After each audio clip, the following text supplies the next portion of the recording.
Hey guys, welcome to the Hard Gainer Nutrition Series part 1 of 3.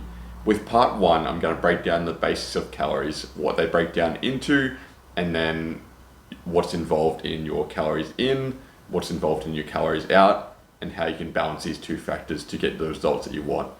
So coming into the first part, we have got the main factors that make up calories.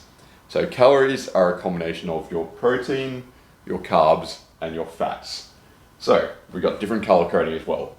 Protein, I've got red because it's mostly meats, stuff like that. Carbs, green because leafy veggies.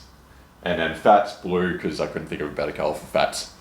With protein and carbs actually, they both consist of 4 calories per gram.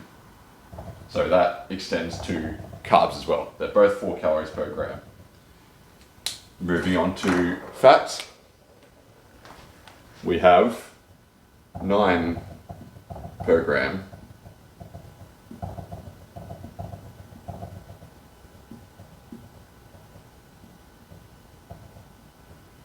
So those all combine together to make calories.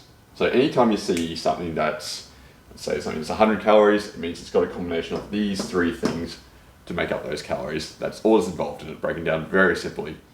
And then we also have, I'm not going to talk about it too much, but we have, I like to call it the honorary macronutrient. And it is, we need a different color. Let's go with a bit of purple. Oh, that's not going to work. Going back to black. We have fiber.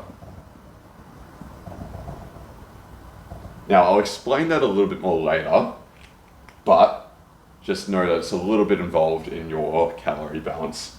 So we'll get rid of that one for now, and we'll break down these other ones a little bit further.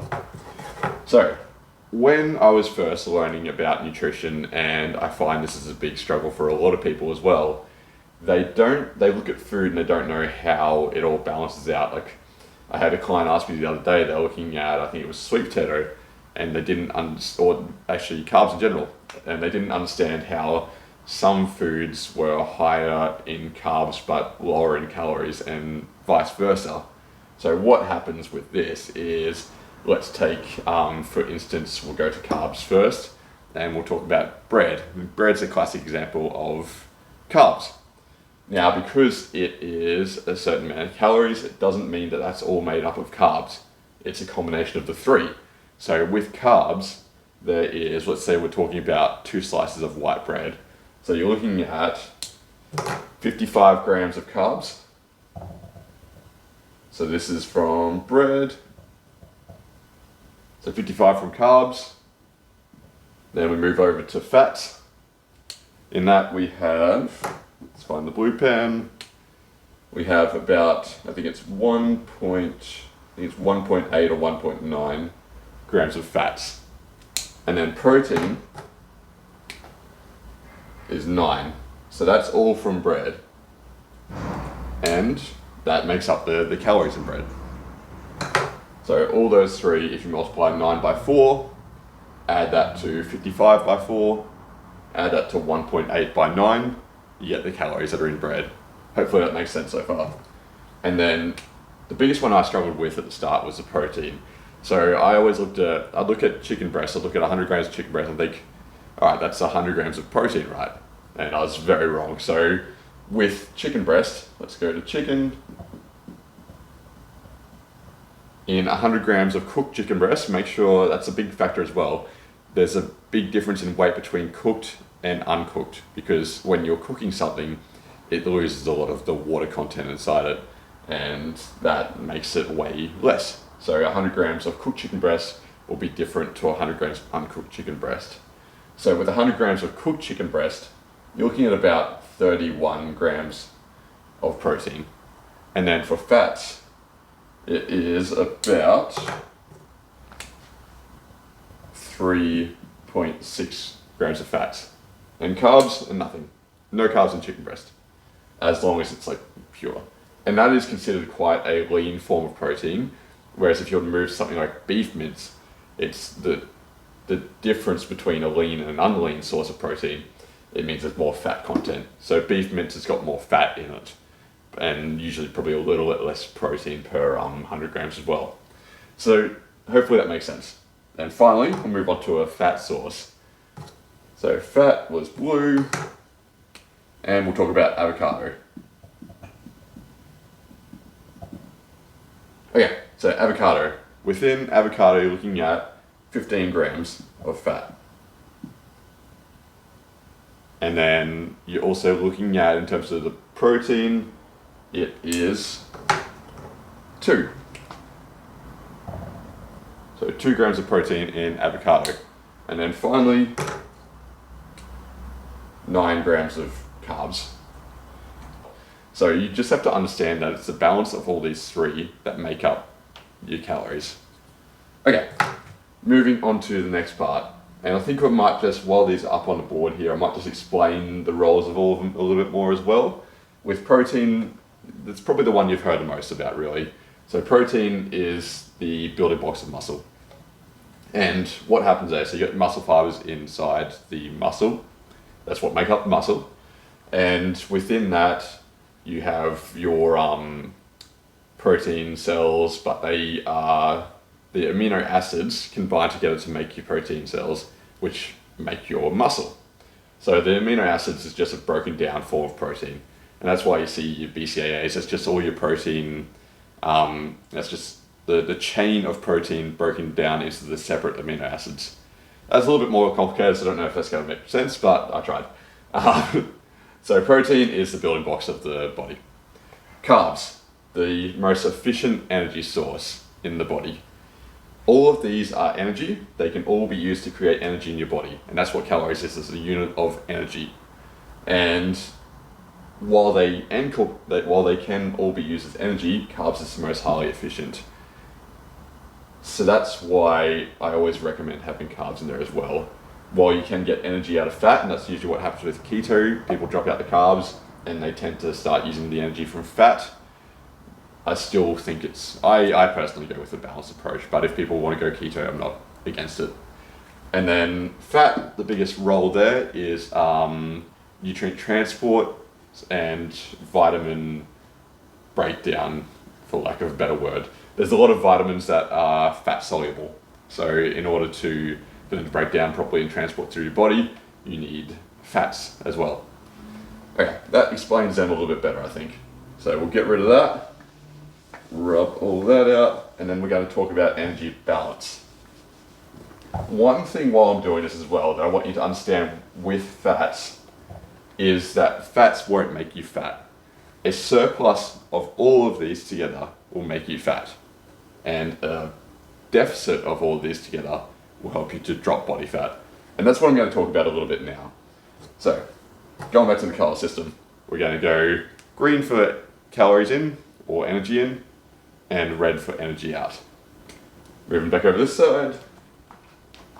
Okay, so let's look at, we're going to go calories in versus calories out, because people understand it a bit better. So calories in green,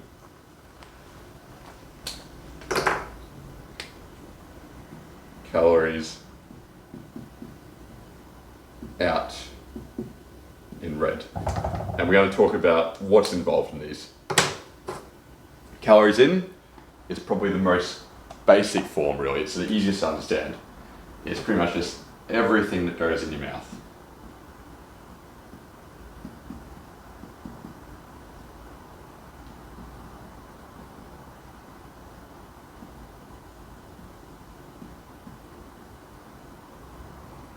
So everything that you consume, and that's what I was talking about before there with your protein, your carbs, your fats. Anything that goes into your body is involved in makes up the calories that are going into your body. Nothing else. And that can come from either a whole food source, drinks, meal replacement shakes, anything like that. They all have calories, they all have protein, they all have carbs, and they all have fats. That's simple. Moving on to calories out. This one's a little bit more in depth because there's a lot more things involved in it. So calories out, the main things that change this, age, massive one. we all know, and another word for calories out actually is metabolism. So that's a big factor in your calories out. So age, height, weight, these are the three things that that are gonna make a big impact on the amount of energy that you're burning throughout your body, which is another way to describe that, the amount of energy that you're burning. So age, height, weight. We all know as you get older, your metabolism slows down. You can't quite eat the same amount as when you're 18 or 19 as when you're 40, 50, 60. Your metabolism just slows down as you get older. So you need to be smarter and not have as much calories going in. Height, the taller you are, the heavier you are, these two are combined together, you're gonna burn through more calories. One, because you're moving around more, and two, it's just the body it's got more in the body to use that energy. From there, we talk about physical activity. I'm just going to put that as PA. Physical activity is just generally moving around. There's a difference between physical activity and exercise. So physical activity is general movements around, and with that you've got even just something like tapping your toes, moving your fingers around, stuff like that. It burns through energy because your body needs to work the muscles, it needs to generate the electrical impulses from the brain to work the muscles. There's a lot involved there, and even just your digestive tract. So physical activity and then structured exercise. So that could be going to the gym, going for a run, going for a swim, anything like that. And another big one that actually contributes or is affected by your calories in is the thermic effect of food. Now I'll talk about this one a bit more.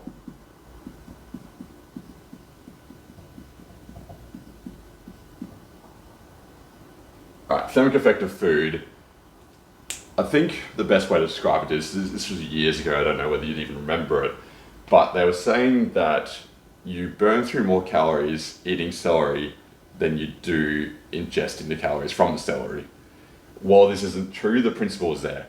So the whole basis of it is there's a bit of a two-factor response here, really. Because celery is very chewy, you have physical activity. The word is masticating, you're chewing. So the mastication process is burning through calories in the first place. And then the thermic effect of food, because it has fiber in order to digest that. So that's where the fiber comes in again there actually. So fiber, it has a higher thermic effect, which means in order to digest it, in order to chew it, in order for your body to process it, it burns through calories. Because your body's still burning through calories all the time. Even while I'm just standing here, if I can stand here still, my body's still burning through calories just to work. Brain functioning, liver functioning, heart functioning, it all requires energy through your body.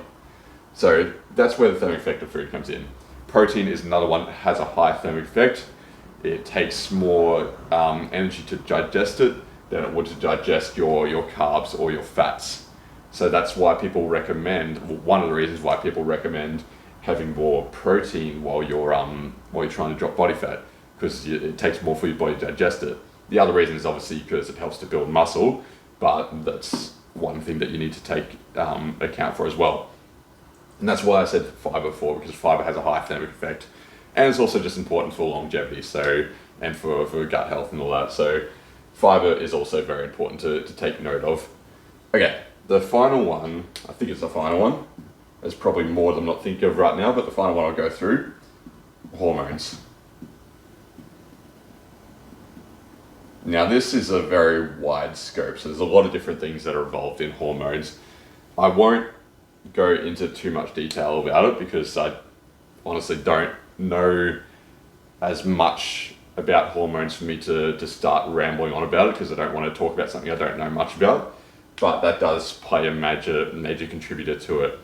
So that's, I want people to understand that when they're looking at diets, it all comes down to these two factors that are going to make the biggest difference. So if we look at certain diets, like your paleo one, actually paleo is not a good example. If you look at vegetarian, the reason that you're dropping body fat there or makes a difference is you're dropping out a lot of your fats, you're probably dropping out protein, which means you're dropping calories in general, and also the carbs itself, because they're all veggies, well, mostly veggies anyway, they're not calorie dense.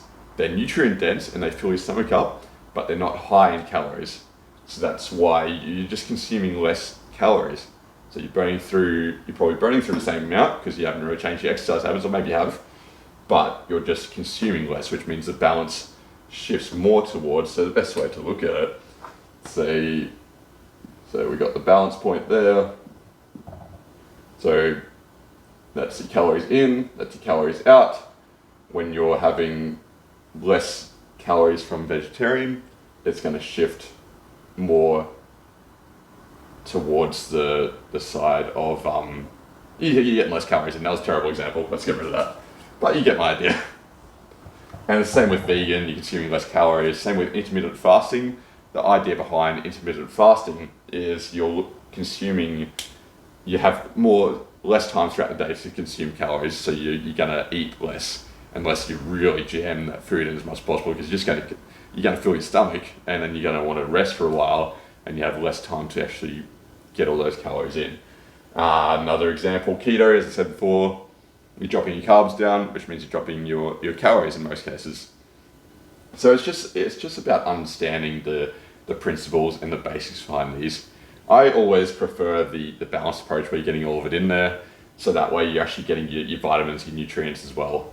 But to each their own, really. Like, I'm never gonna knock any diet unless it's something ridiculous, like I heard years ago about the banana diet where they just consume 30 bananas a day. So that's ridiculous, and you should know that anyway. But general diets where they're just switching out the foods and they're choosing their preferences and they want to go vegan or vegetarian, I'm never going to knock that. That's up to them. But I just want people to understand the basics, the balance between these two factors, and that's ultimately what's going to decide whether you're losing weight or whether you're gaining weight. So if this one is higher than this one, you're going to gain weight. If this one is lower than this one, or if this one's higher than this one, you're going to lose weight. And it's as simple as that. You just need to look at all these factors and look at all these factors here and see which way of the balance point you're looking at. So I hope this helps anyway. Part 2 I'll get to you as soon as possible. Part 2 is just going to be looking at a bit more of the how to kind of manipulate your calories a little bit to get the results that you want, because there's a little bit of balance point and manipulating your calories as well. That's going to be what I'm looking at in the next one. So I'll talk to you soon. Hope this helps. If it does, comment, like, subscribe. I'll talk to you soon.